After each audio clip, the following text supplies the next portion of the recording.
하나님 말씀 요한복음 12장 1절부터 보시겠습니다.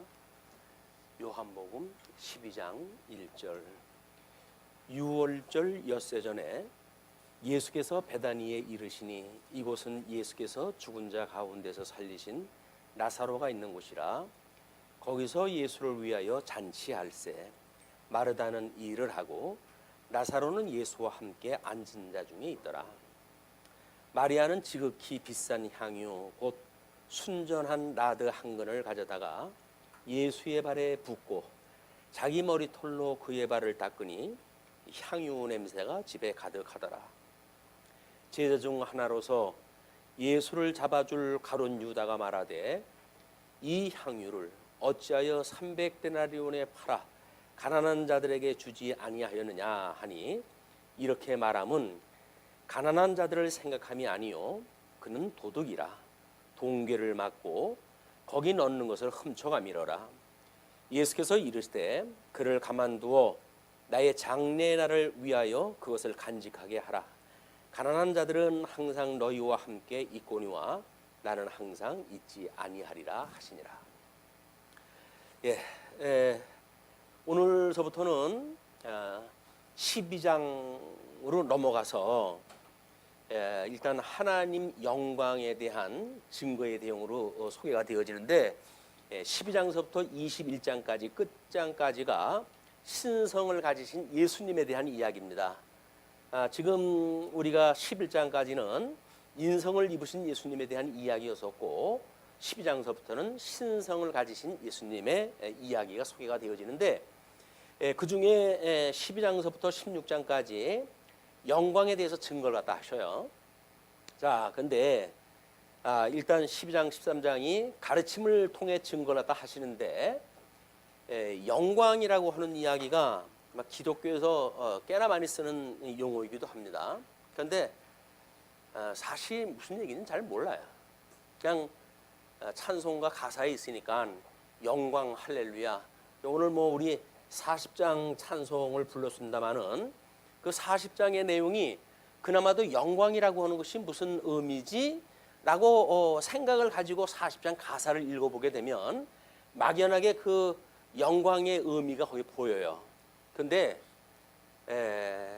우리 이 국어사전에서도 영광이라고 하는 그거를 빛나고 아름다운 영예 이렇게 아주 이제 우리 일반 용어로 해서는 설명을 했고, 하나님이나 그리스도에 대한 감사와 찬양이다라고 하는 두 번째 뜻을 붙여놨어요. 근데 그 이야기는 하나님의 영광이 아니라 하나님에 대하여 성도가 찬양하는 것이 영광이라고 이렇게 해석을 해놨어요.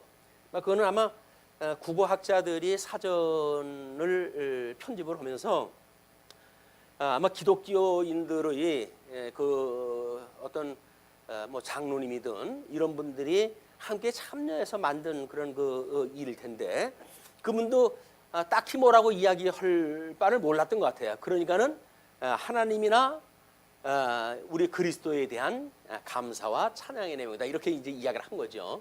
그런데 우리 주보에 보시게 되면 일단 삼위일체 하나님의 영광과 피조물의 관계 이렇게 그 그림을 그려놓고 그 밑에 지난 우리 보라색으로 해가지고 삼위일체 하나님의 형상에 의해 비춰지는 영화로운 광채 이렇게 이야기를 했어요. 그러니까는 지금 그 영광이라고 하는 단어만을 이야기했을 때 영화로운 광채다 이렇게 이야기를 했어요. 그냥 한문 그대로 그냥 그 영광이라고 그랬으니까 영화로운 광채로 그냥 뜻대로만 설명을 하는 것이 오히려 날 뻔했던 거예요. 근데 그거를 꼬부리 영자를 써가지고 빛나고 영화로운 명예다 이렇게 설명을 하는 바람에 우리 기독교에서 쓰는 영광하고는 전혀 다른 쪽의 영광에 대한 소개가 되어진 겁니다. 그래서 기독교에서 이야기하는 영화로운 광채다. 또 그렇게 하니까 광채가 뭔지를 또 우리가 알아야 될 거 아니겠어요? 여기 한글 사전을 보게 되면 전부 돌려막기식이에요. 영광이 뭐냐? 빛나고 영화로운 영예다. 그러면 영예란 뭐냐? 그건 영광스러운 영예다. 영광과 영예를 돌려막기식으로 해가지고 단어를 설명을 했기 때문에 도대체 뭐야 그러면 라고 하는 설명이 잘 안 돼요. 그래서 이거를 영화로운 광채라고 했을 때 광채라고 하는 뜻이 뭔지를 알면 우리가 알겠죠. 그 광채라고 하는 설명, 영화로운 그 뜻은 이렇게 설명해 놨어요. 몸이 귀하게 되어 이름이 세상에 드러나고 빛남을 이야기를 한다 이렇게 이야기했어요. 아마 우리 졸업 때가 되면 뭐 요즘은 저희들이 잘났다고 해가지고 대학교 졸업식에는 부모님들이 안 가는 것이 마땅한 거라고 생각이 들고 제 나이가 몇인데 거기로 옵니까? 뭐 이렇게 이야기를 하는데 참 싸가지 없는 일들이에요. 왜냐하면 자기가 지금까지 공부했다고 하는 그 이야기는 누구의 공으로 되어진 겁니까? 부모님의 공으로 되어진 거 아니에요. 그러니까 졸업식장에 가가지고 뭐 학교에서는 자기한테 학사모를 씌워주겠죠. 그러나 사진, 기념사진을 찍을 때 보게 되면 학사모를 벗어가지고 부모님에다 씌워드리는 게 그래서 상식 있는 애들의 짓이에요. 그렇지 않고는 지 잘났다고 하는 인간들은 아무리 뭐 좋은 점수 나가지고 대학 졸업해도 소용없어요. 그런 인간들은. 그 공이 이건 비록 내가 받은 학사모지만 이건 우리 부모님이 받으셔야 될 겁니다. 그래가지고 뭐 아버님 머리에다 씌워놓고 기념사진을 찍고 그러잖아요. 그것이 우리들한테 뭐 졸업을 갖다 했고 학사 뭐 학위를 받았으니까 몸이 귀하게 되어진 거는 틀림이 없어요. 그리고 이제 그 이름이 드러나겠죠.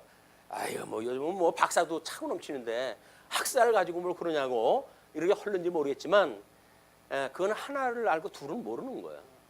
제일 끝에 것만 귀한 거고 그 가는 과정이 아무런 필요가 없다고 한다면 과정에 대한 의미가 뭐가 있겠어요. 그럼 제일 끝에 박사만 가지고 우리가 그 이름이 널리 퍼져야 됩니까? 뭐 그걸 학사를 통해 가지고 이름이 널리 퍼지면 안 되나요? 이제 그 희소 가치가 점점 없기 때문에 그러는 거예요.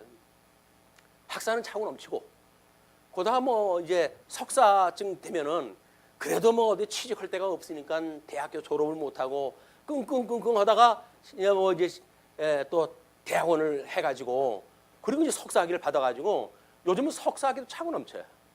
그래놓고도 취직이 안 되니까 이거 박사학위까지는 공부하기 어렵고 애따 모르겠다. 그래가지고 우리 여학생들은 시집가는 아이들이 얼마나 많은지 몰라요. 뭐 이제 석사까지 받았겠다. 스펙이 뭐 내놓을만 하잖아요. 이름이 널리 드러날만 하잖아요. 그러니까 결혼을 갖다 해버리고 말아요. 결혼할 건데 석사과정을 못 들어옵니까? 그냥 학사과정만 하더라도 학사과정도 사실 필요가 없죠. 결혼할 거면. 근데 우리들의 그런 그 현재 어떤 문화라고 하는 그것이 외형적인 것으로 치우치게끔 되어져 있어요. 세상이. 그렇기 때문에 우리 이스라엘 백성들이 그동안 자기네들의 그런 그 영광이라고 하는 그거는 하나님이 이스라엘 백성들을 사랑하라 하시고 그래서 정치적으로 독립이 되어지고 신앙적으로 해가지고는 하나님을 공경하며 살아가는 이런 하나님 나라를 사모했던 사람들이죠. 그러나 이런 그 의미가 왜곡되어지면서 그들은 전혀 다른 신앙생활에 이제 발을 들여놓기 시작을 합니다. 그래서 유대인들은 사내들인이라고 하는 그런 종교 지도자들 집단이 하나님의 그 영광을 위해서 이러는 것이 아니라 철저하게 자기 영광을 위해 살아가는 거예요. 자기 영광을 위해 가지고 살아가게 되어지고 그러다 보니까는 이제 모든 그 백성들은 엉뚱한 종교관을 가지고 세상을 헛되이 살아가다가 그렇게 살다가 그렇게 로마 제국의 종으로 살다가 한번 먹을 거 못 먹고 뭐 이렇게 세상 살다가 그냥 빛도 없이 이름도 없이 이 세상에서 이름이 소멸되고 말아요. 이게 얼마나 안타까운 일입니까? 그때만의 일이라고 한다면 모르지만 지금도 우리 예수를 믿는다고 그러면서 하나님의 그 영광, 그 영화로운 광채조차도 우리가 보지 못하고 그리고 뭘 찬양을 하고 있어요? 그 광채가 보여야 그분에 대한 영광을 우리가 하나님 앞에 돌려드릴 거 아니겠습니까? 근데 교회 나오니 뭐 이래라 저래라 해가지고 마치 신앙생활하는 것이 어떤 행위를 인해 가지고 신앙생활의 어떤 진면목이라고 보여주니까 성도들이 하나님의 영광을 볼 생각도 안 해요. 그리고 그냥 뭐 우리 찬송가에 나와져 있는 것, 그때 그나마도 종교의 이 작사가들은 신앙생활에 매우 깊은 영감을 가지고 계셨던 분들이에요. 그러니까 오늘날 우리가 읽었을 때는 설교 시간에 한 번도 듣지 못했던 감동을 찬송가에서 받게 되어지는 겁니다. 왜 그럴까요? 지금은 엉뚱한 걸 이야기를 하기 때문에 찬송가 가사를 그냥 우리가 찬송 부르는 것만 봐도 우리 하나님에 대한 감동이 없어요. 그리고 뭐 세상 헛된 걸로 해가지고 이름 석자 낸다고 해가지고 장로고 목사고 권사고 전부 스펙이 돼가지고 교회 무슨 계급정이나 되어지는 것처럼 살고 있는 것이 교회 현재 모습이란 말이에요. 자, 그런 그 상황이기 때문에 예수님께서는 그런 그 이스라엘 백성들한테 내가 하나님의 영광이 뭔지를 보여줄게 라고 그분이 오신 거 아니겠어요? 영광의 본체, 그 영광의 본체는 우리 성부 하나님입니다. 성부 하나님. 근데 이 영광의 광채로 해가지고 성자 하나님이 오신 거예요. 우리가 이 구원론이라든지 뭐 에베소서의 몸된 교회의 어떤 구원의 사역을 보게 되면 성부 하나님의 그 예정, 그리고 성자 하나님의 구속, 그리고 성령 하나님의 인치심, 이 성부 삼위일체 하나님의 사역이야말로 양대 언약 상실했던 모든 인류에게 그걸 회복하시는 역사가 삼위일체 하나님이 하시는 일이에요. 그래서 우리 이 영광의 능력으로 우리 성부 하나님과 성자 하나님으로부터 영원히 발생이 되어져서 이분이 나오셔서 주님의 몸된 교회를 이제 이 성령 하나님이 우리 천상에서 예수 그리스도의 사역을 하고 계시는 것을 이분이 증거를 다 하시는 거예요. 예수님은 이미 2000년에 돌아가시고 승천하다 하셨는데, 그럼 우리는 뭐 성자 예수의 하나님에 대한 이야기는 성경에서밖에는 알 수가 없어요. 그러나 이 시대에 살고 있는 우리들에게는 성령 하나님이 아주 도장을 찍어가지고 너는 내 사랑하는 자야 라고 도장을 찍어가지고 우리 하나님의 이런 사역을 깨닫게 하시고 믿어지게 하신단 말이에요. 이게 하나님의 영광이라는 거예요. 영광이라고 하는 건 삼위일체 하나님의 광채가 드러나는 것, 그 이야기예요. 이렇게 이 광채가 드러나는 것. 그냥 이렇게 삼위일체 하나님의 사역을 우리가 깨닫고 이런 분이 우리를 사랑하시는 하나님이네 라고 하는 것을 고백을 갖다 했을 때 그걸 우리가 영광을 돌린다, 그 이야기예요. 우리 학사모 썼던 거를 이거는 제가 쓸 것이 아니에요. 이건 마땅히 하나님 거예요 라고 하는 것이 요한계시록의 장로들이 자기네들의 면류관을 벗어가지고 하나님 앞에 내려놓는 행위예요. 그냥 이런 세상에서도 이런 계시의 정신이 없으니까 학사모 되어진 거에 지 머리 좋아가지고 뭐 학사됐다고 그래가지고 부모님 알기를 우습게 여기고, 부모님이 뭐 지금이야 뭐 그런 그 분이 없지만은 그래서 과거에 어려웠던 시절에는 다 놈 팔고 속 팔아가지고 아들놈들 대학 보내고 그랬던 거 아닙니까? 그것도 자녀가 많으니까 다는 시킬 수가 없겠다. 내가 큰 놈 하나 보낼 테니 그 놈이 나중에 그래도 뭐라도 해서 네 동생들 내가 못해준 걸 너희 동생이나 잘 해주거라 라고 해가지고 보통 장자 중심으로 해가지고 교육을 시키고 그랬어요. 근데 장자 그 통에 뭐 세상에 그래도 제일 앞서 나가기 시작을 한 거 아닙니까? 그러면 그 동생들 그 형이 돌봐줘야 될 거 아니겠어요? 근데 세상이 바뀌어버렸네요. 동생들 이제 볼 필요가 없어요. 도와줄 필요가 없어요. 부모님한테도 공을 안 돌리는데 뭘 형제들한테 그 공을 돌립니까? 요즘 난리가 난 거예요. 재산 싸움이 벌어지고 난리가 난 거예요. 이 근본을 모르는 사람들이 그때그때 주어지는 어떤 문화 속에 살아간다고 하는 그 이야기는 한마디로 짐승 같은 인생입니다. 이게 어둠의 권세에서 노략질 당하고 있는 거예요, 우리가. 근데 그걸 모르게 되면 하나님 앞에 영광을 돌리기는커녕 세상에 보여지는 걸로 인해 가지고 하나님을 저주하고 원망하고 이렇게 하는 것이 마치 신앙생활인 것처럼 생각이 들어가지고 하나님이 뭐 기도 안 들어주면 40일씩 금식하고 막 덤벼드니까 이래도 안 들어줄 거냐고. 우리 신앙생활이 영 잘못 지금 삐뚤어져 돼 있는 거예요. 우리가 어떻게 하나님의 이 영광을 제대로 성경을 통해서 우리가 확인할 것인가. 그래서 그 영광을 하나님께 온전히 돌려드리는 신앙생활을 할 것인가. 이거는 성령 하나님께서 깨닫게 하시는 이 은혜가 아니면 될 수가 없는 거예요. 우리를 사망 권세에서 구속했던 예수님의 그 놀라우신 희생으로 인해서 대속으로 인해 가지고 너희들이 구원을 받은 거야 라고는 은혜의 감동이 만들어졌을 때 비로소 우리는 하나님이 그러신 분이로군요 라고 해가지고 우리 인생을 세상을 향했던 우리들의 모든 관심을 하나님께로 관심을 돌릴 거 아니겠습니까? 근데 하나님 앞에 관심 돌리는 거는 뭐 교회 주일날 교회 잠깐 나와가지고 교회 나서도 하나님 앞에 돌리는 거 아니죠.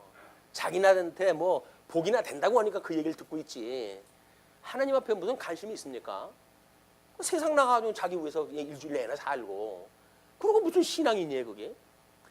우리가 이분 한 분만으로 이 삼위일체 이 하나님 한 분만으로 온전히 즐거워하고 그분만을 우리가 경외하는 삶입니까? 아니잖아요. 그 아니라는 건 뭐예요 결국? 인생의 본분을 우리가 모르고 산다는 이야기예요. 그러니 이제 그 우리 인생의 본분이 뭔지를 그래도 우리가 파악을 해 나가려고 한다면 하나님의 이 영광이 뭔지를 갖다 알아야 되겠고 그걸 도면으로 해서 그림으로 소개를 해드린 겁니다. 그래서 삼위일체 하나님의 형상에 의해서 비춰지는 영화로운 강체. 그 영화는 몸이 귀하게 되어져서 이제 이렇게 되었을 때 우리 성도의 이 능력을 힘입은 성도들은 일단 몸이 귀하게 돼요. 이 몸이 귀하게 돼. 이 몸이 귀하게 되어진다는 이야기는 이 성도는 지금 어디 안에 있는 거죠? 그리스도 안에 있는 성도예요. 그리스도 안에 있는 성도들은 몸이 귀하게 되어져요. 왜냐하면 예수 그리스도의 신분이 승기의 신분으로 되어졌기 때문에 그래요. 우리 승기라고 하는 이런 우리 예수 그리스도의 승기의 신분이라고 해가지고 마가복음을 공부했잖아요. 마가복음을 했을 때 높아지신 신분, 이 높아지신 신분을 통해 가지고 예수님이 이 땅에 오셨다가 사망 권세를 이기시고 부활 승천하셔가지고 이분이 높아지신 신분이 되어졌다는 이야기란 말이에요. 그러니까 우리는 우리 성도가 예수 그리스도와 연합이 되어졌을 때 승기되어진 예수님과 한 몸이 되어진 거 아니에요. 이게 우리가 몸이 귀하게 되어진 거예요. 그 몸이 귀하게 되어진 것. 이게 몸이 귀하게 되어지니까 그 이름이 어떻게 된다고요? 이름이 널리 전파되어진단 말이에요. 우리 이름이. 우리는 이거를 증인의 삶이라고 이렇게 해요. 증인의 삶. 성도가 이 영화로운 몸을 입고 살아간다고 하는 이야기는 바로 이런 몸이 귀하게 되어져서 예수 그때 신분이 되어져 가지고 그분의 이름을 증거하며 사는 성도의 모든 삶이 영광을 돌리는 삶인 거예요. 뭐 성경 이야기 아무것도 안 했어요. 그냥 단어 뜻풀이로만 해가지고도 이런 의미에 이제 우리가 도착이 되어진단 말이에요. 이거를 인간 중심으로 보게 되면 엉뚱한 이야기가 되어지기 때문에 우리는 성경을 공부하면서도 하나님의 영광을 제대로 파악이 안 되어지고 뭔가 가름되질 아니하고 그렇기 때문에 그 영광을 돌려드리는 마땅히 인간의 도리를 다하는 이런 성도의 근본을 우리가 이루지는 못한단 말이에요. 여전히 우리는 어딜 보아요? 그냥 땅만 보고 살아가는 거예요. 땅. 이 없어질 땅의 거에 우리가 소망을 두고 살아가다 보니까 인생이 괴로운 거예요. 전부 괴로운 거예요. 근데 우리 눈만 들어가지고 우리 이 하나님의 약속하신 땅을 바라보면서 살면 어떻게 될까요? 우리 현재 이 땅에서의 우리가 천하고 뭐 빈하고 약하고 이런 조건은 아무런 우리들한테 영향을 미치지 못해요. 왜? 이미 우리는 신분은 예수 그리스도와 한 몸이 되어져 가지고 승기의 신분이 되어진 거 아닙니까? 죄에 대하여 죽고 의에 대하여 예수 그리스도로 말미암아서 하나님의 나라의 기업을 잊고 살아가는 성도란 말이에요. 그냥 세상의 것 때문에 우리가 거기다가 관심 돌리고 거기서 올인하는 것이 아니라 그거는 이 승기의 신분을 깨닫게 되어지는 모든 것이 학습의 도구로 주신 거예요. 하나님께서 그 환경을 통해 가지고 배우고 깨달아라. 내가 너를 어떻게 사랑하는지 배우고 깨달아 라고 이야기했다 했는데 박사까지 공부하는 아이들이 결국은 뭐예요? 이 학습을 제대로 안 하게 되어지게 되면 내용만 이해하는 거예요. 내용만. 그 내용을 통해 가지고 그것이 지향하는 바가 뭐냐라고 하는 걸 깨달아야 무슨 박사학위를 가지고 개인적인 어떤 그런 학문 세계에 아주 그 탁월한 어떤 업적을 드러내고 그럴 거 아닙니까? 근데 겨우 수단에 머물러 버리니까 그냥 기술, 돈 버는 행위 이런 걸로 전락돼 버리고 마는 거예요. 박사학위도. 그게 아니라 박사학위라고 한다면 학습의 도구로 주어진 거지만 그것이 지향하는 바가 무엇인가? 그것이 바로 영화로운 우리 하나님을 깨닫게 되어지는 도구로 이것이 제대로 이해했을 때 나타날 수 있는 세상의 것들의 조건이에요. 세상의 것들에 대한 조건에 우리가 그냥 올인을 해버리게 되면 그 이상의 세계를 바라볼 수가 없다는 거예요. 그냥 우리 성도가 똑같은 조건에도 불구하고 어떤 사람은 하나님께서 이 놀라운 능력을 주시고 은혜를 힘입어 가지고 가난하나 약하나 빈하나 천하나 하나님을 찬양하며 살아가게 되어지는데 어떤 사람은 왜 더 좋은 조건을 살아가고 있음에도 불구하고 하나님을 찬양하지 못하는 가운데 있을까? 이게 아이러니 아닙니까? 이게 하나님의 능력이에요. 성령 하나님의 능력이에요. 능력이 우리로 하여금 주시게 되면 세상이 감당할 수 없는 믿음으로 우리를 이끌어 들이신단 말이에요. 그 은혜가 샘솟듯 우리에게 그 은혜의 감동을 주셔가지고 세상이 감당할 수 없는 믿음의 생활을 하게 하신다. 이거를 오늘 12장서부터 우리 이제 이 영광에 대한 거를 소개하는 그거는 16장까지밖에 없어요. 그 뒤에는 또 이제 다른 그 실질적으로 그걸 이루시는 내용들이기 때문에 이 영광에 대한 거를 우리가 이렇게 본질적으로 살펴볼 필요가 있다. 그래서 지금 이 12장 1절이 시작되어지는 것이 엿새전이라고 이렇게 이야기하잖아요. 6월절 엿새전이라고 이렇게 이야기를 해요. 그러니까는 예수님의 이 영광이 가장 극명하게 드러나는 것이 언제예요? 예수님 공생의 인류 역사에 구약의 역사가 수 없는 역사가 진행이 됐죠. 그리고 예수님으로 인해 가지고 공생의 생활을 하셔요. 이 공생애는 예수 그리스도의 일생이라고 하는 그 안에 3년에 해당되어지는 걸 공생애라고 이야기를 해요. 이 공생애 안에 이 일주일이 공생애 중에 또 엑기스예요. 우리 면류관이라고 하는 그 이야기는 한마디로 뭐냐면 그 제일 끝부분이 뭐냐 그 이야기예요. 끝부분이 뭐냐. 예수님이 영광의 모습을 보여주는 것은 그 일주일인데 이 일주일에도 예수님이 이야기하셨던 것처럼 내가 요나의 표적밖에는 보여줄 것이 없어. 그러니까 예수 그리스도의 십자가의 도야말로 예수 그리스도의 모든 이야기고 이 예수님의 이야기는 언약하셨던 성부 하나님으로부터 이 성부 하나님께서 언약하신 대로 지금 우리 주님께서 오신 거 아니에요. 그럼 이것이 성부 하나님 안에서의 모든 일이에요 이게. 그리고 이분께서 이제 승천을 하시죠. 부활 승천하셔가지고 우리 천상에서 사역을 다 하셔요. 천상에서 이미 영화로 오신 분입니다. 이제 천상에 계시니까 천상에 사역을 다 하시는데 성령을 보내주셔가지고 우리 성령 하나님이 천상에서 하시는 그리스도의 사역을 우리한테 증거를 갖다 해주시는 거야. 지금 너희들 주님의 몸된 교회를 주님께서 이렇게 너희를 온전케 하시는 분이야. 예, 온전케 하시는 분이야. 예, 온전케 하시는 분. 우리를 주님의 몸된 교회를 당신의 형상을 따라서 우리를 온전케 하신단 말이에요. 그건 우리 세상에 살아가면서 우리가 확인할 건 뭔가요? 온전케 되어져가는 우리들의 변화예요. 우리가 이 승기의 신분에 예수님과 한 몸이 되어졌다고 하지만 믿음이 미천해서 아직도 이 세상의 것들로 우리가 매여져 있고, 그러나 우리 예수님이 성령을 보내주셔가지고 믿음이 성장하게 되어졌을 때 비로소 그 나라를 우리가 누리고 살 만큼 되어진단 말이에요. 이제 그래서 하나님을 찬송하고 가난하고 여천하고 그런 문제도 안 돼요. 그거는 은사로 주신 거라니까요. 가난한 거 하나님의 선물이에요. 그게 가난한 거 하나님의 선물로 우리한테 주셨더니 왜 나만 가난하게 하냐고. 옆에 안 믿는 저 놀부처럼 좀 부살 만들어 주지 않고, 그럼 너 놀부처럼 살다가 지옥 갈래? 내 너를 사랑하니까 흥부처럼 가난하게 해가지고 하나님 나라 기업으로 받을 걸 갖다 이렇게 은혜로 준다고 그러는데 불만 있어? 근데 이런 은혜를 깨닫지 못하게 되면 불만이죠. 놀만도 못해 우리 인생이 뭐 예수 믿는다고 그러는데, 그러니까 엉뚱한 우리들의 신앙생활이 만들어지고 전개가 되어지는 거예요. 그렇지 않습니다. 가난한 거, 약한 거 하나님 주시는 은혜의 선물이에요. 그게 믿어져야 말이죠. 믿어져야 말이지. 이왕 은혜면 좀 좋은 걸로 주시면 안 돼요? 내가 원하는 걸로 주시면 안 돼요? 우리 원하는 걸로 주게 되면 그건 사망이에요. 사망. 타락한 인간이 원하는 게 뭐겠어요? 보나마나 돼지 우리간에 돼지 열매 구할 거예요. 나 좀 배 좀 채워달라 이렇게 구할 거 아닙니까? 아버지 집을 바라봐야 비로소 돼지 우리를 버리고 아버지의 본향을 향해 찾아가게 되어지는 거 아닙니까? 그게 탕자의 모습이란 말이야. 탕자의 모습.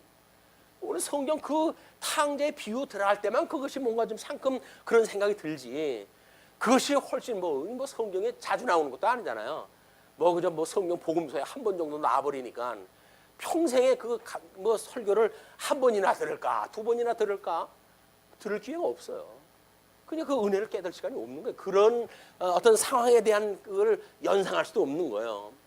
우리 예수 그리스도의 이 사역이야말로 뭐가 우리 하나님이 하시는 일입니까? 우리가 하나님을 위해서 하려면 무슨 일을 갖다 해야 됩니까? 우리 주님이 뭐라 그래요? 우리 주님께서 내가 보낸 자 예수 그리스도, 예수 그리스도를 믿는 것, 그것이 나의 일을 하는 거야. 하나님이 하시는 일이 뭐예요? 천지 만물을 짓고 오신 일이 뭐예요? 당신 영광 계시되니까요. 그러면 이 영광을 계시를 갖다 하니까 하나님의 이 영광 계시를 위해 가지고 만사를 언약을 하고 창조하고 언약을 하시고 언약대로 그리스도를 보내주셔가지고 주님께서 이 그리스도가 다 성취하는 거를 손이라도 보여주는 계시 섭리로. 근데 영광 계시가 하나님이 하시는 일이기 때문에 하나님이 일하는 게 뭐죠? 여기서 40일 금식을 갖다 해야 되고요. 여기서 전도를 위해 가지고 뭐 어떻게 해야 되고요. 여기서 뭐 선교를 위해 가지고 목숨을 버려야 되고요. 이렇게 이야기도 하잖아요. 그거는 하나님의 상황 따라 주시는 거예요. 본질적인 거는 우리 하나님 예수가 그리스도라고 믿는 거예요. 하나님이 이 일을 갖다 하시는 거니까 하나님이 그 일을 갖다 하시는 거로군요. 예수 그리스도를 믿는 것이 하나님의 일이에요. 이게 하나님의 일. 그러면 예수를 그리스도로 믿는다고 난 예수 믿는데요. 믿는 사람이 그래. 믿는 사람이 맨날 땅의 것만 보아요. 우리가 믿음으로 사는 거는 우리 바라보는 것들이 실상이고 보지 못하는 것들 증거가 믿음이라고 그랬는데, 그 믿는다고 그러면 맨날 여기 걸로 될 걸로 믿습니다. 주실 걸로 믿습니다. 날 걸로 믿습니다. 뭘 믿어요? 믿기는 언제 우리들한테 개별적으로 그 언약을 갖다 해주셨다고. 하나님께서 언약하신 거는 그리스도 언약한 것밖에 없어요. 그리고 그분이 역사적으로 오신 거 아닙니까? 지금 예수가 그리스도라고 역사적으로 와서 성취 사역이 된 거 아니에요. 그냥 이 예수 그들 믿는다고 하는 그 이야기야말로 우리가 하나님의 일에 동참을 하는 거예요. 우리가 동참을 하는 것. 그런데 우리가 증인이 됐으니까, 이 증인이 되어졌으니까 증인으로 해가지고 하나님이 이런 분이야, 예수가 이런 분이야, 성령 하나님이 이런 분이야라고 해서 삼일째 하나님에 대한 그런 우리 계시되어진 하나님의 이 영광 계시를 우리는 신앙적으로 고백을 또 한번 살아가게 되어지는 거예요. 주기도 제일 마지막 부분에 뭐가 나옵니까? 나라와 권세와 이게 나라예요. 나라와 권세, 이름이 어린 양 권세로 해가지고 짐승 것을 이기는 것이 지금 하나님이 거룩하게 가시는 일 아닙니까? 이게 권세예요. 그리고 영광은 뭐예요? 이 모든 영광. 우리가 이것이 영원히 아버지의 거라면요. 우리 주기도 할 때마다 고백하잖아요. 나라와 권세와 영광이 아버지의 것입니다. 아버지의 것이라면 면류관을 벗어가지고 아버지한테 드려야죠. 면류관은 내가 쓰면서 아버지의 겁니다. 빈말로, 말로만. 우리 효도도 말로만 하니까 효도도 말로만 해. 정말 우리가 하나님 앞에 이 영광을 돌린다고 한다면 우리가 가지고 있는 면류관을 벗어나야 돼요. 내가 가지고 있는 모든 조건은 하나님 앞에 이 놀라운 영광을 공부하기 위한 학습의 기회로 주신 거지, 그걸 가지고 내가 폼 잡으면 안 돼요. 그럼 우리가 폼 잡을 게 뭐가 있어요? 세상 살면서. 아니 조금 건강하다고 폼 잡아요? 그걸로? 한번 하나님이 쳐버릴까요? 그냥? 기어다녀 한번 쳐버리면. 여기서 돈 많다고 자랑할까요? 하나님 한번 거덜을 내볼까요? 욥의 그 수많은 재물을 갖다가 하나님과 한꺼번에 쓸어버리듯 하나님의 혹시 능력이 그게.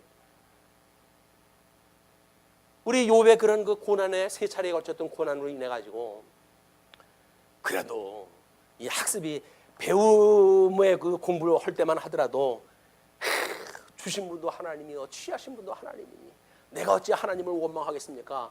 라고 식은 소리를 다 하죠. 그러나 점점 달랑 친구 몇 명 남아있는데 그 친구들 저 와가지고는 네가 그러니까는 그렇지라고 해가지고 저주를 갖다 퍼부니까 결국은 뭐라 그래요? 아이고 나를 왜 이 세상에 태어나게 해가지고 이 혼란을 당하게 하십니까 주님? 나를 걷어가 주십시오. 없어지면야 편하지. 하나님께서 우리 훈련시키는데 그냥 없애버린다고 해가지고 편한 걸로 우리의 교육이 되는 건 아니잖아요. 우리가 힘들다고 하는 건 뭐예요? 하나님이 우리와 함께 하신다고 하는 십자가의 도를 깨닫게 되어지는 기회란 말이에요. 그게 그냥 우리는 거기서 죽어버리면 안 돼요. 끝까지 그 어려움을 갖다 견뎌야 돼요. 그게 증인의 삶인 거예요. 증인의 삶. 어린 양 권세가 짐승 권세를 이긴다고 하는 믿음을 가지고 아무리 내가 탄압을 받아도 주님께서 나를 지켜주고 계셔. 주님이 나와 함께 계셔. 주님은 지금도 살아계셔. 이런 걸 믿는 것이 신앙생활이란 말이에요. 그런데 그분이 믿어지지를 않고 우리는 세상 사람들이 가진 걸 그대로 그 모양을 이야기를 하니까 하나님께서 아이고 언제나 처리되니 전부 스펙에 이게 포장되어진 것들에 우리 관심이 쏘여져 있는 거야. 실질적인 내용에는 관심이 없어요. 우리가 요즘 그래도 저 뭐 대통령 어떻게 바로 된 대통령이 와가지고 완전히 면접 볼 때 사람들 보지 못하게 하잖아요. 이거 보지 못하게. 왜? 외모를 갖다 보고 사람 구별하지 말라 그 이야기예요. 그 사람 가지고 있는 실력을 가지고 뽑아라 그 이야기예요. 아니 그래 대통령도 그런 생각을 알고 있는데 성도들이 그런 생각을 모른다고 한다면 어떡하겠어요 이게. 눈에 보이는 거에 너무 연연하는 게 아니다. 이거를 우리 향유라고 하는 그 사건을 통해 가지고 읽었잖아요. 그 예수님을 팔아버릴 가룟 유다 생색, 명분 그런 것들 적나라하게 지금 고발이 되지 않습니까? 그게 지금 이런 모습들이에요. 그걸 모르게 되면 우리가 그런 허울 좋은 그런 넋두리에 우리가 쏘고 넘어간단 말이에요. 그게 아니다. 그 내면 세계를 들여다볼 수가 있어야 우리가 지혜자고 예수 그리스도로 말미암아 이런 귀한 몸으로 우리가 승기되어진 성도의 삶을 살게 되어진 거다.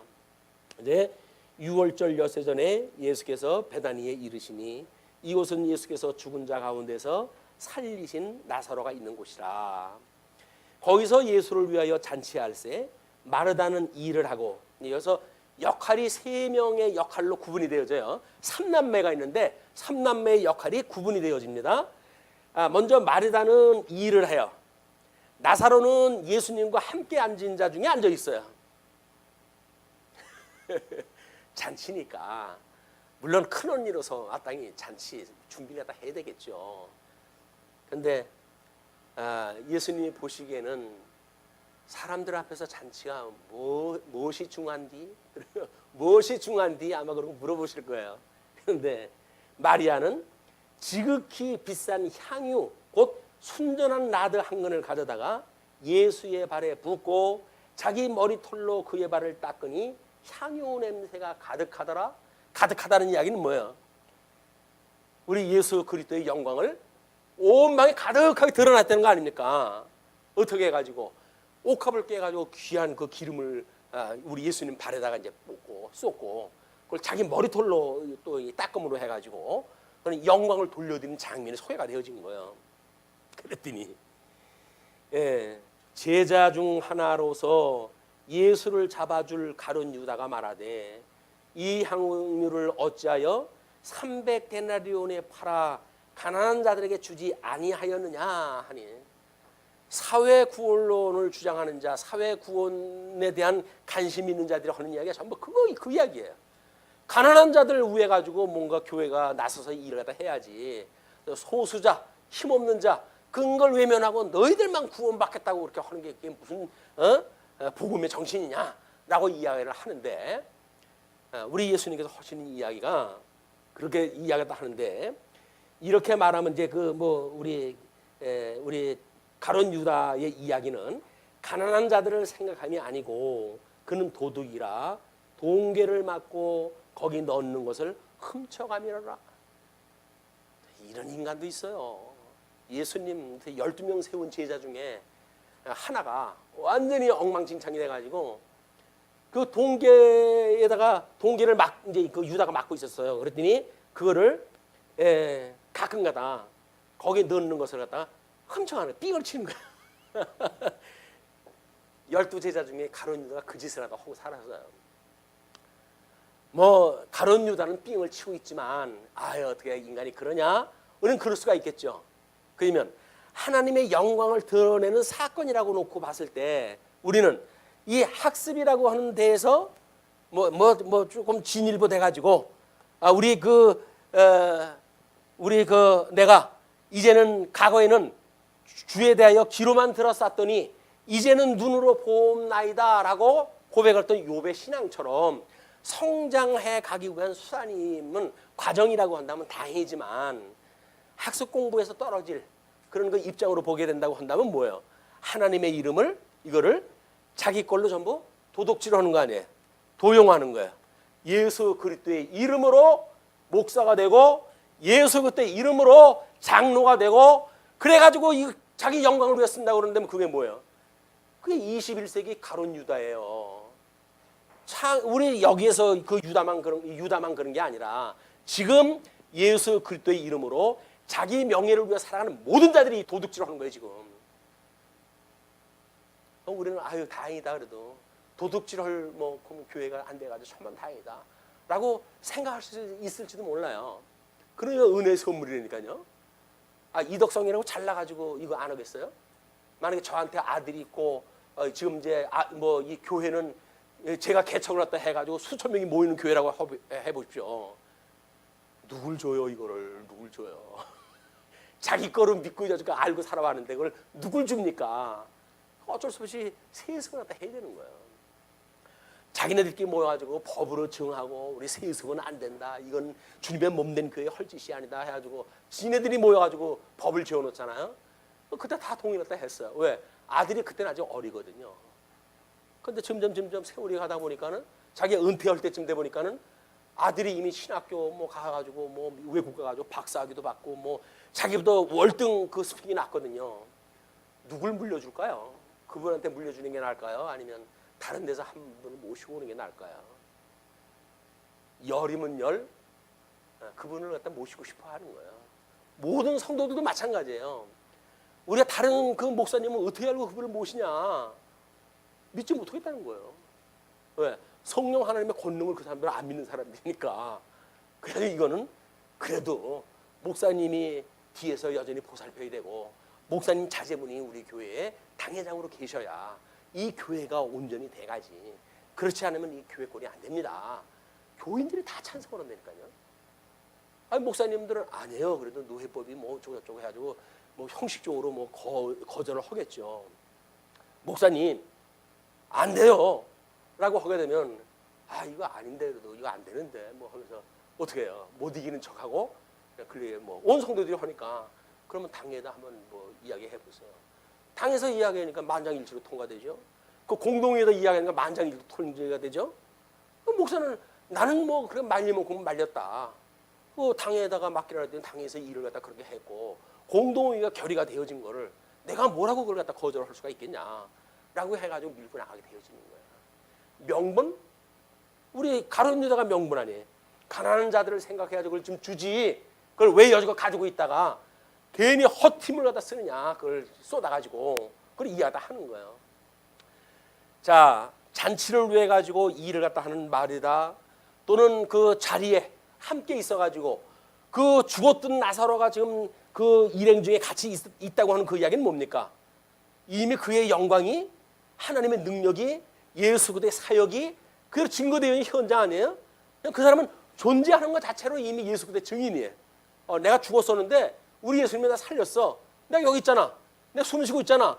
내가 보지. 이거 증인의 역할을 다 하는 거예요.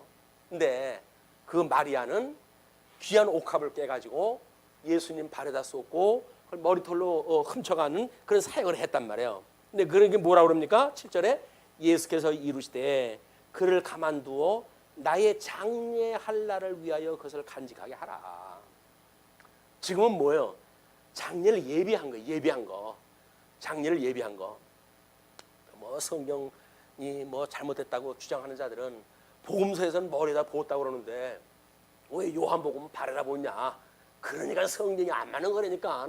괜히 그게 진리니 뭐니 해가지고 기독교인들이 그러는데 생통 다 틀린 거야. 이렇게 이야기를 하는 거야. 아니 왜? 머리에다 붓고 발에다 부으면 안 되나요?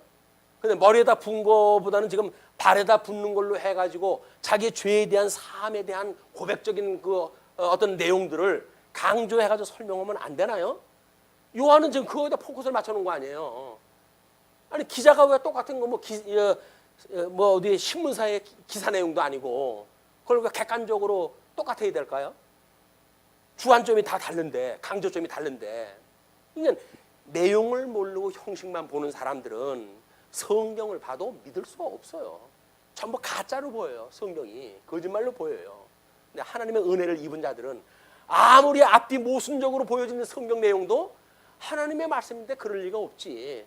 무슨 내용이 있을 거야. 내가 모르는 무슨 뜻이 있겠지. 라고 우리가 100번 양보하고 상고하고 또 연구하고 궁구하고 그렇게 해서 마치면 답을 얻어내잖아요. 근데 그렇지 못한 자들은 지가 잘났으니까 내가 그래도 박사학위가 몇인데 그래가지고 그걸로 걸려 넘어져 버리고 마는 거예요. 이게 형식주의자들의 한계입니다. 의미를 깨닫는다는 이야기는 그래서 매우 중요해요. 앞뒤 모순인 것 같은데 모순이 아무것도 없어요. 오히려 더 보완적이고 더 하나님의 영광을 아주 사방팔방에서 드러내는 그런 그 계시의 영광이다. 이렇게 보시면 될 것 같습니다. 자, 그래서 예수님이 마지막 담보를 합니다. 가난한 자들은 항상 너희와 함께 있거니와 나는 항상 있지 아니하리라 하시니라.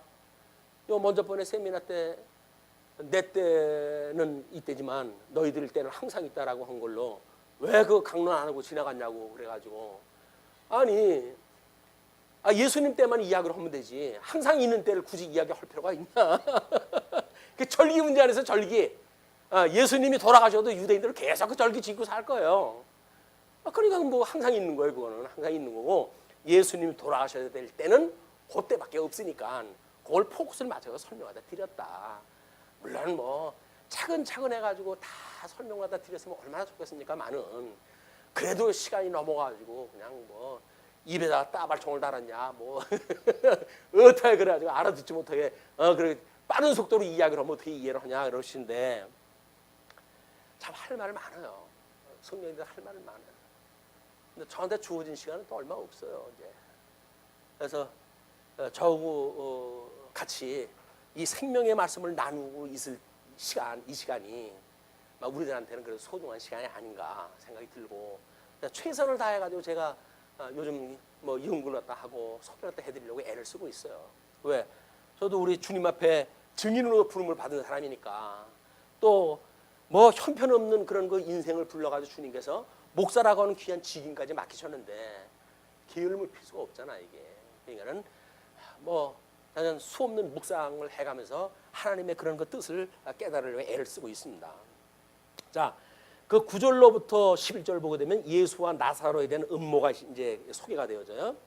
유대인의 큰 무리가 예수께서 여기 계신 줄을 알고 오니 이는 예수만 보기 위함이 아니요 죽은 자 가운데서 살리신 나사로도 보려 함이러라. 먼저 번에 죽여야 된다라고 이미 결의가 됐는데 이걸로 해가지고 그냥 놔줬다는 일이 커지겠다 싶어가지고 왔어요. 대제사장들이 나사로까지 죽이려고 모의하니 나사로 때문에 많은 유대인이 가서 예수를 믿음이러라. 예수님이 죽었던 나사로를 살리셨대 라고 이야기를 했더니 어머나 세상에 어째 그런 일이? 라고 해서 사람들이 자꾸 믿는 거예요. 그 예수님이 구약에 언약되어진 메시아래. 그래? 그러지 않고서 이런 일이 어떻게 일어나겠어? 그래도 예수님을 믿게 되어지니까는 유대인들이 지금 이 예수님 오셨을 때 이 사내들인 이 공회라고 하는 이 아주 도둑놈들 모여져 있는 소굴입니다. 이게 물론 외부로 해가지고는 종교 지도자들이죠. 그러나 전부가 적그리스도들, 적그리스도. 예수 그리스도의 왕직, 선지직, 제사직에 대한 구약성경에서 가르쳐줬던 모든 삼직을 왜곡시켜가지고 자기네들이 그걸 갈취해가지고 쓰고 있는 도적들이라고, 도적들. 이 나사로만 도적이 아니라 이 사람들도 도적인 거예요. 하나님의 계시의 말씀을 자기네들이 전부 독점을 갖다 하고 그래가지고 백성들한테 잘못 가르쳐주고 있는 적그리스도 집단들이다. 우리 뭐 세례요한이나 예수님은 이런 사람들에 대하여 독사의 새끼들이라고 욕을 다 하죠. 우리 뭐 그래도 어떻게 강대상에서 목사가 그렇게 험한 말을 할 수가 있습니까? 그런데 외모를 보는 사람들의 약점이 거기서 노출돼요. 예수님은 독사의 새끼라고 욕을 했어요. 유대인들에 대하여. 이 사람들은 전부 독사의 아들들이에요. 저 아담을 속였던 그 독사의 후손들이니까요, 이자들이. 근데 거기다가 인격적 대우를 갖다 해줘야 된다고요. 독사의 새끼라고 그러면 안 되나요? 독사의 자식들 보고 독사의 자식이라고 그러면 안 되나요? 근데 우리는 점잖은 그 입에서 그렇게 오면 안 된다고. 점잖긴 지가 점잖아요. 또 점잖기는 세상에 다 똥치르고 사는 인간들이 뭘 깨끗하다고 해가지고 겉에 무슨 뭘 보니까 비단 옷 입고 막 그래가지고 거들먹거리고 그러니까 긴 옷 입고 그리고 뭔가 행세라도 하고 있으니까는 저 사람은 거룩한 사람이야. 거룩한 게 그 사람이 거룩한 게 아니에요. 이 사람들은 아주 깜깜한 절벽 속에 사는 아주 더러운 사람들이에요. 이거로부터 우리가 벗어나야 거룩이 된다니까요. 이 세속으로부터 벗어나야 우리가 거룩한 백성이 되어지는 거예요. 그걸 성도라고 이야기를 합니다. 거룩한 무리, 성도. 근데 그리스도 안에서 우리가 성도라고 한다면 이자들의 작태를 정확하게 꿰뚫고 봐야 될 거 아니겠어요. 그래야 이 음모에 우리가 넘어지질 않죠. 그런데 이제 그 유대인이 가가지고 예수를 믿기 때문에 그런 그 일들이 벌어졌는데 12절로 19절을 보시게 되면 예루살렘에 입성하심으로 증거를 갖다 하시게 되어집니다. 자, 그날에는 명절에 온 큰 무리가 예수께서 예루살렘으로 오신다는 것을 듣고 6월절 명절이 됐으니까 예수님은 그때는 이제 뭐 시간을 지체할 수가 없어요. 왜냐하면 우리 뭐 소개드렸던 자료를 갖다 보시게 되면 1절서부터 11절까지의 그 6월절 6일에 대한 사역을 소개를 갖다 해드렸잖아요. 그러니까 예수님은 이제 이 제사직을 감당을 갖다 해야 돼요. 이 제사직이라고 하는 그 이야기는 6월절 어린 양으로 해가지고 이 6월절 어린 양으로 해가지고 제물로 돌아가셔야 돼요. 그리고 자기의 몸으로 사흘 만에 부활을 갖다 하셔가지고 이래가지고 자기가 성전인 거를 증거를 갖다 해야 돼요. 자기의 제물인 걸 갖다 여기서 증거를 갖다 하시고 성전인 걸 증거를 갖다 하시고 그리고 승천을 갖다 하심으로 해가지고 이게 제사장이었다라고 하는 사실을 증거를 갖다 해야 구약 성경에서 실질적으로 언약되어진 제사의 삼직 이거를 흉내만 내는 이 사람들하고는 다르게 예수님은 당신의 몸으로 온 몸으로 이걸 다 보여주는 이런 제사의 사역을 감당하게 되어지기 때문에 그렇습니다. 그래서 예루살렘으로 오신다는 것을 듣고 종려나무 가지를 가지고 맞으러 나가 외치되 호산나 찬송하리로다. 나를 구원하소서 그런 그 이야기였잖아요. 그런 그 이야기가 뭐 그 설명 내용에 보게 되면 우리 이 도와주소서 구원하소서라고 하는 그 뜻인데 이것이 이스라엘의 왕이시여라고 하는 주의 이름으로 오시는 이 곧 이스라엘 왕이시여라고 하는 시편 118편의 말씀의 이야기라고 그랬어요. 이거는 여기서 이야기한 것처럼 정말 그리스도 이 영광의 강체로 이 땅에 오시는 그 분이야말로 시편의 그 내용처럼 주의 이름으로 오시는 이 여기서 언약되어진 대로 주의 이름으로 오시는 이라고 보여졌을 때 이것이 하나님의 영광 전부 이 비밀로 감춰놨던 거예요. 이게 하나님의 이 구약 성경을 성도들이 봤을 때 볼 수 없게끔 전부 수공으로 해가지고 눈을 가려놔가지고 성경에서 구약 성경이 말하고 있는 복음의 내용들을 전부 비밀로 해놨어요. 이 비밀을 예수님이 와가지고 그 실체를 벗겨주는 거예요. 이제 구약에 언약되어진 너희들이 뭐 제사를 드리니 어떤 잘난 척 하는데 그거에 대한 실체가 뭔지를 내가 보여줄게 라고 해가지고 당신의 몸으로 해가지고 이 제사의 삼직을 다 감당하다 허심으로 해가지고 이 비밀을 갖다가 예수님께서 풀어주시는 거예요. 내가 너희들 이거 잘못 알고 있어서 그러는 거야. 이거 왜곡되어지고 알고 너희들만 망하는 것이 아니라 모든 백성들한테 잘못 가르쳐서 그들한테까지 망하게 하니 내가 너희들한테 그것이 뭔지 바로 가르쳐 줄게. 라고도 예수님은 이걸 다 이제 행하셨어요. 요한이 그걸 알고는 요한복음을 쓴 거예요. 이거를 길이 복음서로 써놓지 않으면 이 이름들이 또 뭐 해가 딴소리 허리라. 그래서 성경을 기록을 해놔가지고 오늘날 2000년이나 지난 오늘날 우리가 이 내용을 보게 되어진 거란 말이에요. 이게 얼마나 감격입니까? 예수님이 이 땅에 오신 것도 놀라운 사건이지만 그때 요한이 그걸 기록으로 남겨놔가지고 2000년이 지난 오늘날 우리가 이걸 역사적 사실로 믿게 하시는 이 성령 하나님의 놀라우신 인치심의 역사, 성령 하나님의 이 사역이 오늘 우리들에게 임했다니까요. 이 영광을 돌려야 될 마땅한 일 아닌가요? 누구한테 준 거 아니에요. 다 특별한 사람들한테만 이걸 다 주셨다니까요. 역사적인 사실로 해가지고 예수님이 어린 양 유월절로 제물로 돌아가신 거야.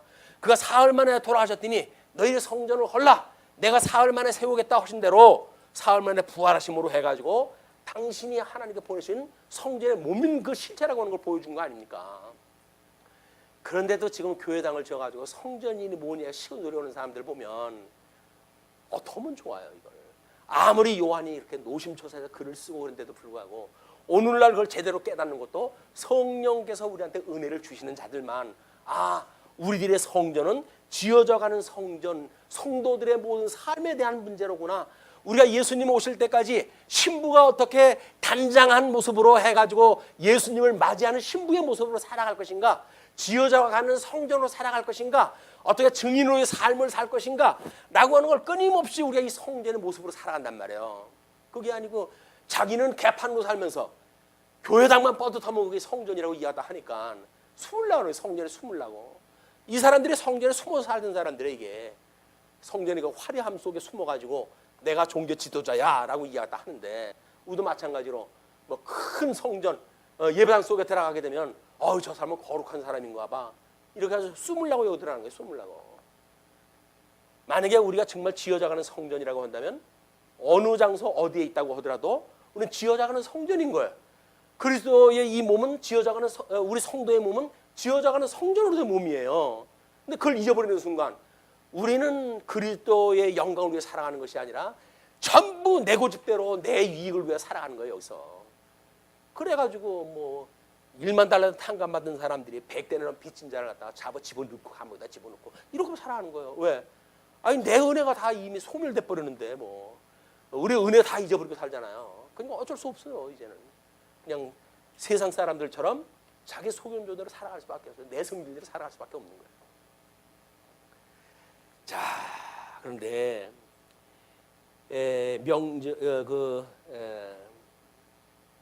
이제 이스라엘 곧 이스라엘의 왕이시여 하더라. 예수는 한 어린 나귀를 보고 타시니 이는 기록된 바 시온에 따라 스가랴서의 말씀을 인용하다 합니다. 시온에 따라 두려워하지 말라. 보라 너의 왕이 나귀 새끼를 타고 오신다 한가 같더라. 예루살렘 어린 백성들한테 염려하지 마라. 이제 그리스도께서 어린 나귀를 타고 입성했다 한다라고 했던 우리 이 구약 성경에 유수되어졌다가 회복되어진 내용을 소개했던 것이 스가랴서. 그 스가랴 9장 9절의 그 이야기가 지금 나귀를 타고 귀환하는 것으로 해가지고 하나님의 이 상실했던 나라가 포로로 끌려왔던 나라가 어떻게 회복되어지는 걸 보여주는 역사란 말이에요. 그럼 이거는 예수님이 어떻게 된 거예요? 이렇게 망그러졌던 우리 예루살렘의 성에 대한 모든 제사를 주님께서 회복하신다는 이야기겠죠. 그렇기 때문에 그런 내용으로 지금 소개가 되어지고 있다. 그래서 제자들은 16절 제자들은 처음에 이 일을 깨닫지 못하였다가 처음에는 제자들도 깨닫지 못했다가 예수께서 영광을 얻으신 후에야 영광을 얻었다라고 표현이 나오죠. 뭘까요? 세상 사람들이 늘 볼 수 있는 것, 이건 뭐 긴가민가해요. 이건 뭐 예수 믿는 사람도 그런 것 같고 그렇지 않은 사람도 그런 것 같아요. 예수님이 와도 그냥 그런 것 같고 예수님이 아닌 사람들도 그런 것 같아요. 요거까지 어느 때까지 그럴까요? 예수님의 이 비하의 신분, 여 승기의 신분이라고 그랬지만 이 비하의 신분도 하나님의 영광을 지금 계시하는 겁니다. 그런데 예수님이 이 땅에 와가지고 그냥 자연인처럼 살잖아요. 그냥 마리아의 아들로 목수의 뭐 그 아들로 세상을 살았어요. 그리고 뭐 예루살렘 와가지고 뭐 좀 기적도 좀 펴고 했지만 사람들이 봤을 적에는 뭐 좀 능력만 있을 뿐이지 우리하고 뭐 다른 거 없잖아. 이거 보여진단 말이야. 그 영광을 못 보는 거예요. 예수님의 영광을. 근데 그 진짜 배경은 언제 보게 되어진다고요? 죽었다가 부활을 갖다 하는 순간 세상에 이럴 수가. 우리하고는 다른 영광이 보이는 거예요, 이제. 그래서 여기서 그걸 영광이라고 특별히 표시를 갖다 한 거예요. 다른 건 영광이 아니기 때문에 그런 것이 아니라 그 영광이라고 하는 그 이야기는 죽었다가 사흘 만에 부활하신 영광, 그 이야기를 지금 요약을 갖다 한 겁니다. 그러니까 영광을 얻으신 후에야 이것이 예수께 대하여 기록된 것임과 이 구약성경에 또 사람들이 예수께 이같이 한 것임이 생각났더라. 되어진 일거수일투족 예수님의 모든 일들이 우리가 그렇게 구약성경을 그렇게 공부를 갖다 했고 그렇게 우리가 이렇게 학습을 갖다 했는데 그거를 우리가 비밀로 감춰져가지고 몰랐던 그거를 우리 주님께서 사망 권세를 이기시고 부활하심으로 사망 권세 우리가 아래에 있기 때문에 그걸 못 보는 거 아니에요. 어둠에 우리가 차여져 있어. 아주 제자들도 그냥 일반 사람들하고 예수님하고 뭐 그냥 조금 능력이 있으신 분 아니야? 구약의 메시아니까 이 땅에 와가지고 지금 로마 제국을 무너뜨리고 하나님 나라를 갖다 만들어 가실까? 라고는 육체적 회복이라든지 정치적 회복에 대한 거에 대한 관심이 있었지. 이런 실체적인 어떤 것에 대해서는 꿈도 못 꿨어요. 꿈도 못 꿨어요. 그런데 예수님이 진짜 죽었다가 사흘 만에 부활하신 거예요. 사람 제자들이 못 믿었어요, 그죠? 다 못 믿었어요, 그걸. 그 도마만 그 의심이 많은 것이 아니라 제자들도 못 믿었어요. 뭐 심지어 제자들은 누굽니까? 뭐 부활이 되었음에도 불구하고 이제 그 베드로가 옥에 갇혔다가 밤에 그냥 하나님의 기적으로 노연하잖아요. 와가지고 사람들이 모여가지고 제자들이 막 기도를 하다 했어요. 우리 베드로 주의 일을 갖다 하는 베드로입니다. 주님 저를 살려주세요라고 기도를 하다고 했었는데 베드로가 문을 두드렸어요. 그랬더니 계집아이가 나왔다가 깜짝 놀라는 거예요. 아니 이 양반 거기서 어떻게 왔지? 그냥 문 열을 쌩 따르고 방으로 뛰어들어가지고 베드로가 왔다고. 그런데 제자들 그렇게 기도하던 제자들이 뭐라 그래요? 귀신 봤냐? 귀신 봤냐? 베드로가 어떻게 나와 얘 정신도 없이. 아니에요 내가 분명히 봤어요. 그럼 그의 천사를 봤는가 보다. 안 믿어요. 사람들은 안 믿어요. 그리고 베드로를 갖다 만나고 나서야 야 이게 정말 하나님의 역사라고. 될 일이 되어지는 건 우리 하나님의 은혜로 안 보여진다니까요. 안 되는 것이 돼야 뭔가 이게 하나님의 역사로 보여지지. 마땅히 오늘 세 끼 먹은 거 아이고 믿는 사람이나 안 믿는 사람이 다 먹은 건데 어떤 사람은 팔자 좋아가지고 기름진 음식 먹었는데 나야 이거 뭐 거친 음식 먹고 사는 것이 뭐 그게 은혜인가 라고 생각이 들지만 그게 하나님의 은혜라고 믿어지는 사람들만 정말 행복한 사람들인 거예요. 행복한 사람들. 제자들도 안 믿어요. 똑같은 사람하고 예수님하고 똑같은 상태로 있을 때까지는 안 믿어요. 다만 세상 역사 이래 죽었던 사람이 스스로 살아나는 일이 없었는데 예수님이 그렇게 되어진 거예요. 이제는 믿지 않을래 믿지 않을 수 없는 이런 상황이 되어졌다. 자 그렇게 해서 이제 그 영광을 얻으신 후에야 이것이 예수께 대하여 기록된 것인가 사람들이 예수께 이같이 한 것임이 생각났더라. 나사로를 무덤에서 불러내어 죽은 자 가운데서 살리실 때에 함께 있던 무리가 증언한지라. 이에 무리가 예수를 맞음은 이 표적 행하심을 들었음이라라. 다 이제 표적 행했던 이 일로 인해 가지고 예수님을 이제 맞아 드린 거예요. 바리새인들이 서로 말하되 볼지어다 너희 하는 일이 쓸데없다. 보라 온 세상이 그를 따르는도다 하니라. 너희들 뭐 어쩌고 저쩌고 하지만 이미 그 판 다 깨졌다. 이제 난리가 난 거야. 그 난리 난 걸로 인해 가지고 산통이 다 깨졌다고 생각이 드는데 하나님께서 어떻게 이 일을 극적인 걸로 해가지고 이들한테 그래 이제는 안 되겠네. 잡아 죽이자라고 하는 데까지 와서 급기야 십자가에 못 박는 사건으로 이게 연결되어질 것인가? 이걸 이제 우리는 예고편을 미리 보여줄 수가 있습니다. 궁금하시겠지만 20절 이후의 거는 다음 시간에 공부하기로 오늘 마치죠. 기도하시겠습니다.